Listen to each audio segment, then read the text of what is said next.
而家水浸眼眉啦！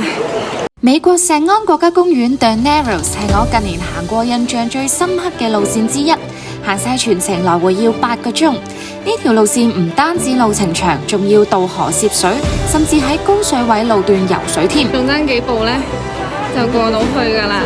你睇下隔離嘅朋友仔，越嚟越深喺度，我上返去少少嘅地方先。雖然望落好似行平路咁，但係掃溪一啲都唔可以睇小佢嘅難度。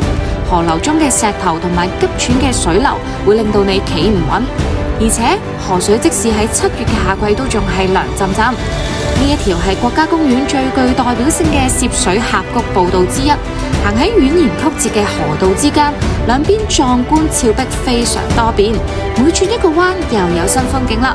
如果大家想去，就要留意當日嘅水位，睇下適唔適合，咁就真係要靠運啦。